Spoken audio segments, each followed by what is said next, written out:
de 70%, 80% dos que estavam internados lá era por conta de álcool e uso de drogas. Então, quer dizer, é tentar se repetir uma ação que já se fazia antes.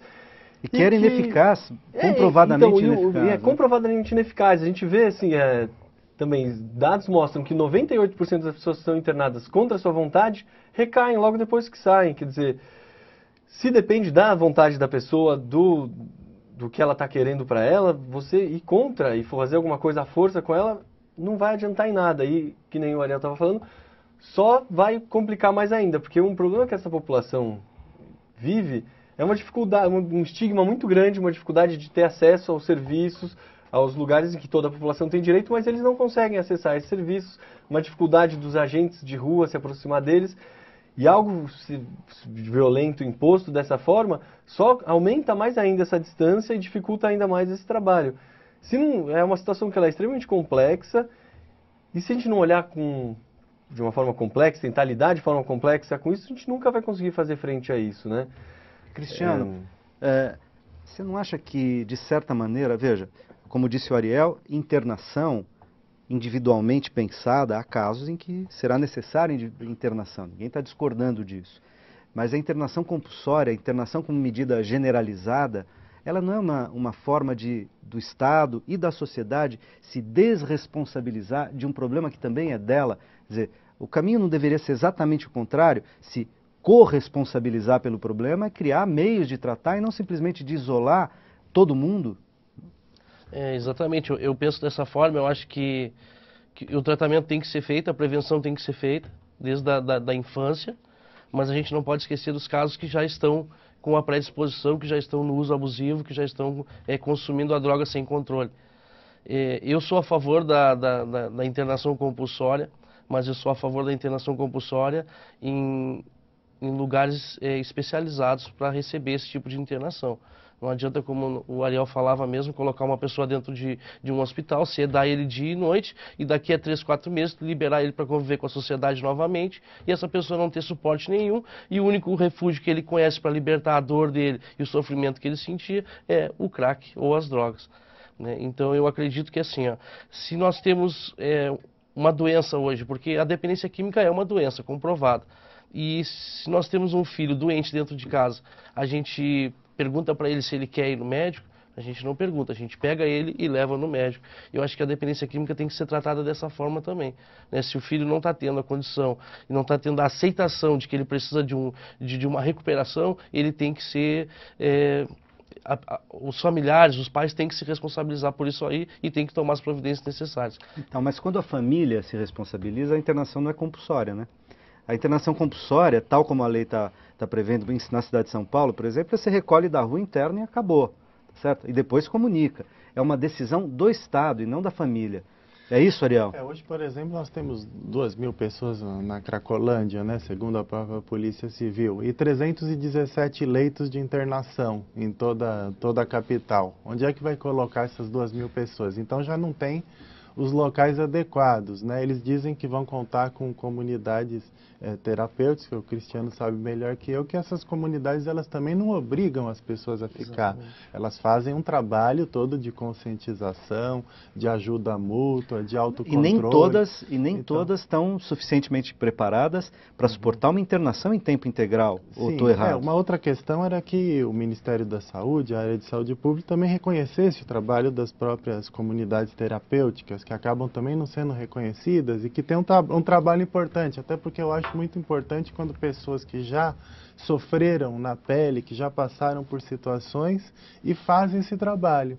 Assim como nós privilegiamos ter educadores para ir para a rua, convencer os meninos a sair da rua, que já tenham sido meninos de rua.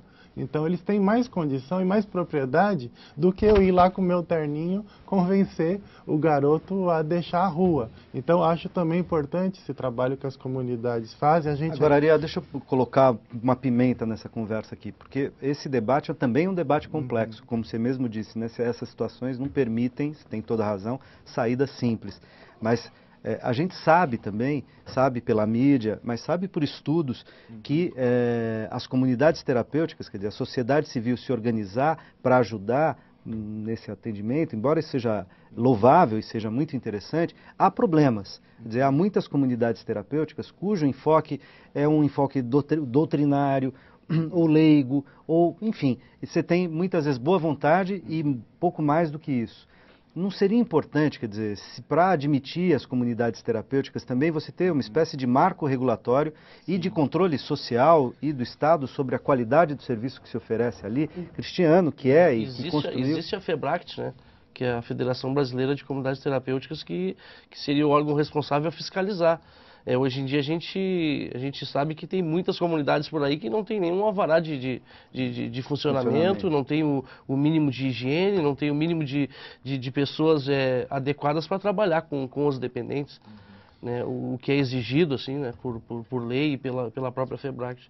Então, deveria de existir uma fiscalização maior, assim como também deveria de existir uma política pública que ajudasse as comunidades a se erguer e a se capacitar para poder receber esse público que está cada vez aumentando mais. Devemos levar em conta que, com a complexidade do problema, a necessidade dessa integração. Nós não podemos excluir nenhum setor. Acho que todos têm um papel importante. A redução de danos tem o seu papel, mas tem o seu limite. A comunidade terapêutica tem um papel importante, mas também tem as suas limitações.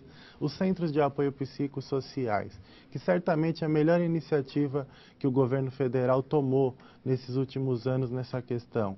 É importante, eles estão sendo implantados nos municípios do país, na política do Sistema Único de Saúde, mas eles também têm as suas limitações.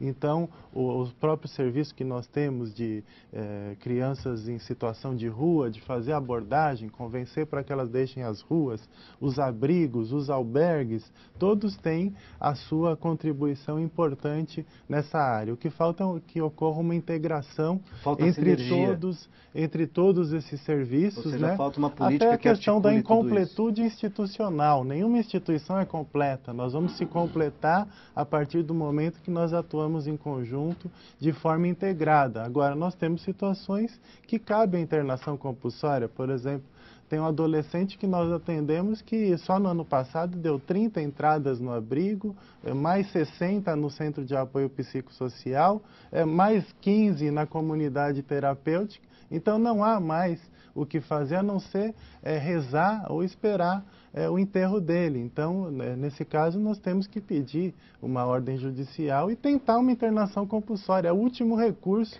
para tentar salvar aquela vida. E até com isso está previsto na Constituição, a dignidade da pessoa humana, o direito à vida. É um suicida que nós temos que evitar que ele cometa o suicídio. Se a gente se omitir, nós também estamos aí cometendo crime. Então, são situações assim que eu entendo que pode se admitir a internação compulsória. O que nós não podemos é aceitar de forma generalizada.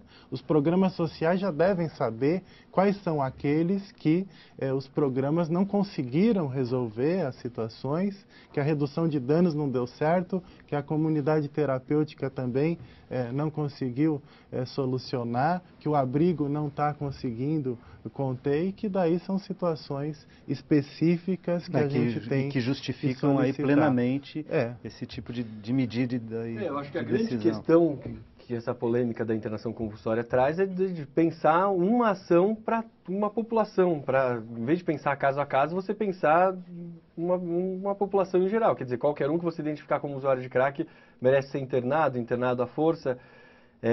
Isso é muito grave, esse tipo de coisa, e é muito grave, muito violento e totalmente ineficaz, né? E é isso, os profissionais que já trabalham com essa população, muitas vezes recorrem a internações compulsórias, mas são nesses momentos limite. E, por exemplo, no lugar onde eu trabalho, a grande maioria deles já passou por comunidades terapêuticas. Para alguns deu certo, para muitos não deu certo. E é isso, o melhor tratamento é aquele que funciona, mas todos os tratamentos têm uma média de 30%, 40% de efetividade. Então é importante a gente ter diversas opções, diversas possibilidades. Ou seja, trabalhar de maneira diversa, situações que são muito diversas, não é isso? Uhum. Cada um encontra um caminho de saída dessa situação. A gente não tem como impor um só, porque isso é inefetivo. E é isso, muitos deles têm problema de saúde, mas tem problema na justiça, dificuldade de inserção no mercado de trabalho, rompimento com a família, não tem onde morar. Se a gente não cuidar desses tem um trabalho de sinergia em que todas as instituições vão trabalhar em conjunto para dar conta de tudo isso daí, o cara vai ficar algum tempo sem usar crack, mas por conta de tudo isso que ele está enfrentando, ele acaba voltando a fazer o uso, voltando à situação de rua, porque ele está uma situação muito vulnerável. Essa é a questão que o Bruno levanta, que é a mais importante. Não adianta nada também, a pessoa vai para uma comunidade terapêutica, vai para uma clínica, vai ter internação compulsória, se ele vai retornar para aquele mesmo ambiente que favorece que ele retorne àquela situação. Às vezes a droga nem é o principal. Às vezes ele está usando a droga por conta do abandono, por conta da situação de violência que ele está submetido, e de mesmo para abuso. pertencer àquela condição social e àquele grupo social no qual ele transita. Se ele volta para aquilo, se a gente não mexe nessas condições... E aí eu queria... Assim como essas condições elas podem gerar o consumo da droga, a dependência, também tem situações em que o consumo da droga gera, que é o caso da própria violência, dos homicídios, as ameaças de morte. Atualmente, trabalhando também com crianças, nós temos muitas meninas que vendem seus corpos, né, são exploradas sexualmente para comprar a droga ou para pagar as dívidas de drogas, são exploradas por traficantes. Ou seja, uma via de mão dupla aí, né? E tanto... o consumo gera determinados tipos de violência, como as condições levam ao consumo, né? Certas condições de violência e de vulnerabilidade social levam ao consumo de drogas. Mas eu queria trazer um outro elemento mais para o próximo bloco. Eu vou deixar a pergunta no ar, que é a seguinte, para vocês irem pensando. Para criar essa sinergia, para criar essas possibilidades de articulação entre esses múltiplos agentes que lidam com essa questão, né, no campo da saúde, no campo da educação, mas também no campo da justiça, etc.